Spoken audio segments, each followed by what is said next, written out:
स्वर्गीय विष्णुपंत तात्यासाहेब कोठे यांच्या जयंतीनिमित्त संभाजीराव शिंदे विद्यामंदिर येथील 10वीच्या विद्यार्थ्यांना नुकताच प्रदर्शित झालेला महाअवतार नरसिंह चित्रपट दाखवण्याचा संकल्प आम्ही सगळे विष्णू महेश प्रतिष्ठानच्या सभासदांनी घेतला आणि येत्या 10 तारखेला लक्ष्मीनारायण टॉकीज मध्ये 12:30 वाजता तो चित्रपट आम्ही सगळ्या विद्यार्थ्यांना दाखवणार आहोत।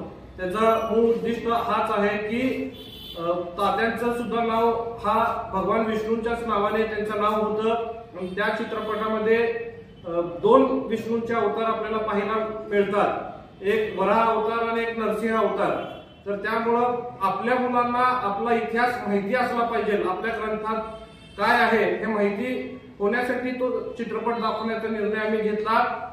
भगवान श्रीकृष्णाने आपल्याला महाभारतातून सगळ्यांना माहिती आपल्याला सांगितलंय की ज्या ज्या वेळेस आपल्या जगावरती अधर्म वाढेल त्यावेळेस धर्म स्थापनेसाठी ते जन्म घेत राहतील। यदा यदा हि धर्मस्य ग्लानिर्भवति भारत अभ्युत्थानम धर्मस्य तदात्मानं सृजामयं परित्राणाय साधूनां विनाशाय च दुष्कृतां धर्म संस्थापनार्थाय संभवामी युगे युगे। म्हणजेच ज्या ज्या वेळेस अधर्म वाढेल त्यावेळेस ते अधर्म नष्ट करण्यासाठी भगवान स्वतः अवतार घेऊन ते अधर्म संपवण्याचं काम आतापर्यंत करत आलेले आहेत।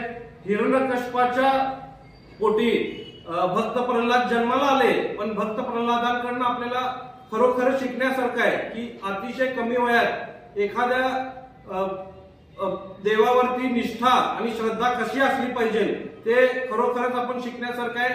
आणि कमी वयात जर आपल्या विद्यार्थ्यांना ते समजलं तर निश्चितच पुढे आयुष्यात त्यांनी जे काही करण्याचा संकल्प केले त्या संकल्पनेत त्यांना निश्चित यश येईल। एवढंच हा चित्रपट दाखवण्याचा उद्दिष्ट आमचा सर्वांचा होता। कारण आयुष्यात काम करत असताना अनेक अडीअडचणी येतात आणि काही वेळ अशी येते की आपल्याला चुकीच्या मार्गाला जावं का अशा मनात भावना येतात, पण भक्त प्रल्हादाने निश्चित आपल्याला त्या चित्रपटाच्या माध्यमातून आपल्याला सांगितलंय की जरी कितीही वाईट परिस्थिती आली, जर आपली निष्ठा आणि श्रद्धा एखाद्या देवावरती असेल तर तो देव आपल्याला निश्चित प्रत्येक वेळी येऊन मदत करतो। पण आपण आपलं सत्कर्म कधी सोडायचं नसतं, चांगलं काम हे आपण नेहमी करत राहिलं पाहिजे।